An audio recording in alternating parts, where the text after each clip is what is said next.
I like, click, subscribe, do all that. You already know what time it is. It's Netflix time. This show is called Hotel de Luna. My brother told me to watch this joint.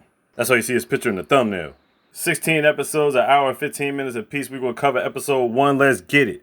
So we started with this chick named Luna traveling with a horse. I'm guessing she's been on foot for a long time. Apparently some other niggas looking for her. They got beef. Nighttime falls and she runs into this old lady. So the thing is, she's been carrying around this coffin, and Luna's looking for the spot called Guest House of the Moon. Apparently this spot carries the souls of the dead. The thing is, this lady might know something about it, but how?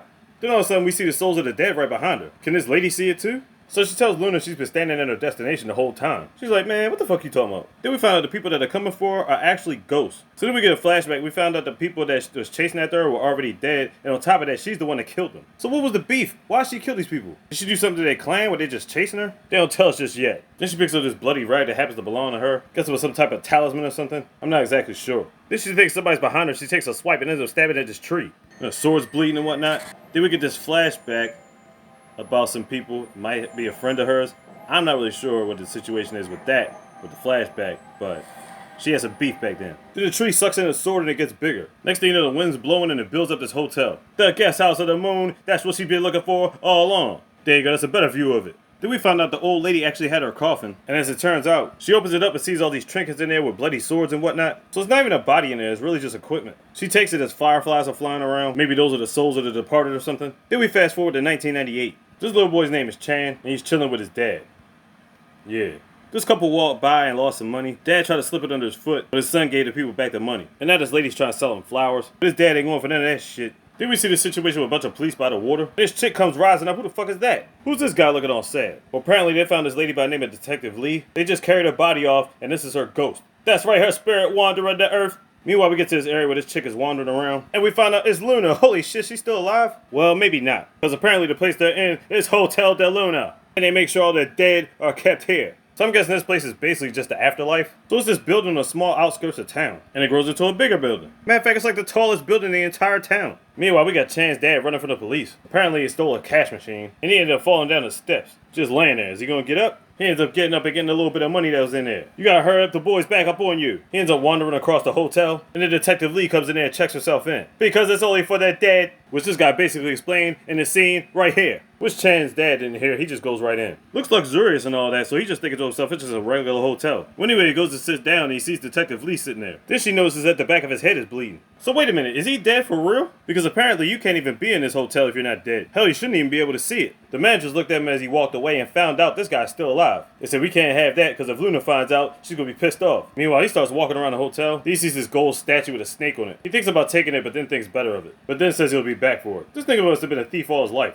Then as he walks away, the snake comes to life and it starts stalking him. Then he goes over by the swimming pool area. Come to find out it's not even a swimming pool, it's a whole fucking beach. So yeah, he's got to be ridiculously confused at this point. Next thing you know, he's back in the hotel. Then he goes to another door and finds out he's actually at the top part of the hotel. Meanwhile, Luna's been walking around and finds out the snake is gone. Next thing you know, Chin's dad walks into the secret garden and ends up finding the tree. Nothing really growing on the tree except these couple of flowers. Then he thinks back to his son and says he's got to get these flowers for his birthday. But as he picked the flowers off, Luna stops up at his tracks and finds out the snake had crawled around him the whole time. She basically tells him every minute that you're here, you're slowly dying. Then we found out the whole time he's really been on a hospital on life support. His son had found him and took him to the hospital. Either that or the cops did. So at this point, he's trying to think to himself, how do I stop from dying? Luna gives him a proposition. She says, you can keep your life, but only if you give me your son after 20 years. He doesn't want to do it, but he's fading away. Bottom line, he's going to die. So Chin's dad finally takes Luna up on a proposition. The doctors had announced him dead, but after the proposition, he came back to life. After he gets out the hospital, he sees the funeral and the memorial for Detective Lee. He's starting to remember exactly who that is. So does he know he was on the verge of death? Does he know the hotel he went to was basically the afterlife? Meanwhile, Luna's talking with the ghost of Detective Lee. Apparently, while she was chasing down some type of criminal, she ended up getting shot in the back of her head, where she died at by the water. She didn't want revenge, she just wants justice. See, the thing is, Luna can't kill nobody, but she could do something to scare the shit out of him. But she needs some type of collateral. So Lee digs out the back of her head and gives her the bullet she was shot with. Then we got this press conference happening,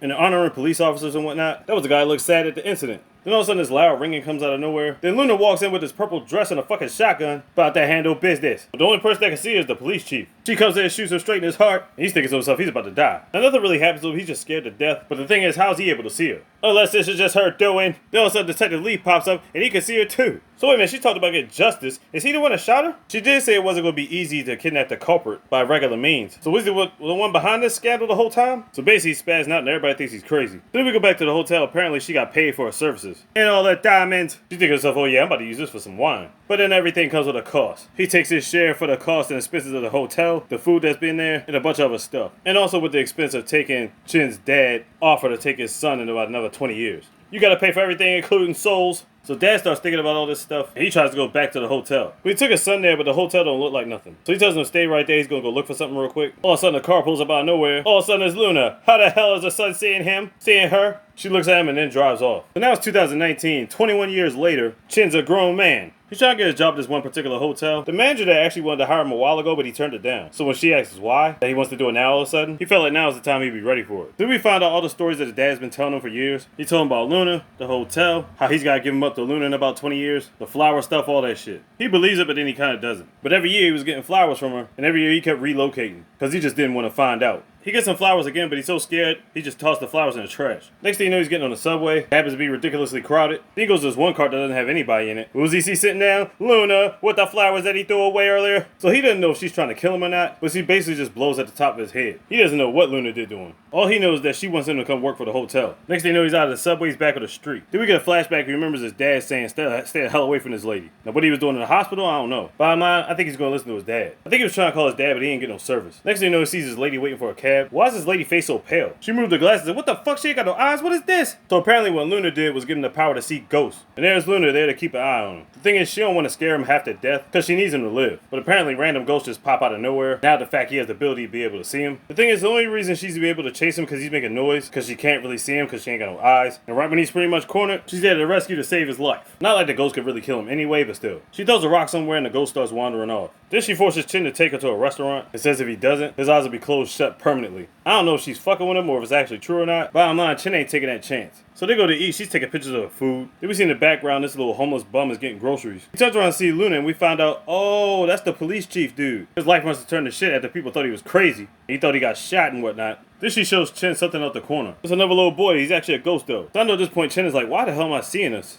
Well, anyway, they're walking out the restaurant together. She wants him to get something to drink. But when he goes and does it, all of a sudden here comes the former police chief and he wants revenge. And he ends up stabbing her in the heart with a rusty knife. Chin comes back like, man, what the fuck happened? So looking like she's about to die, she tells him he can leave now, but if you stay, you can never leave me. So to her, it looked like he was leaving, but instead he came back with a wheelbarrow, basically trying to save her life. And that's when he finds out she wasn't really dying. In fact, she wasn't even really hurt. So we gotta be thinking to ourselves, she's dead too, right? This is just, you're basically stuck with me for life. You try to leave me, I'll kill you. Then she starts spinning it around like, oh shit, what the fuck is she about to do with that? Magic, what is this? And she ends up throwing it, goes past him, and spears straight into the former police chief right in his gut, dud, deal, dead as shit. So wait a minute, if she killed him, was he a ghost all along? Just wandering the streets and shit? Apparently so, because he just disintegrated. I'm like, wow. And that's episode 1 for you. I ain't know what to expect, but guess what? I'm all in now. This came out back in 2019, but I'm with it. Hotel Del Luna on Netflix. Check it out. Like, click, subscribe, do all that. You already know what time it is. Look, these are the easy bits. Big. Could have got his slogan. And shout out to Juju Beans for recommending this shit.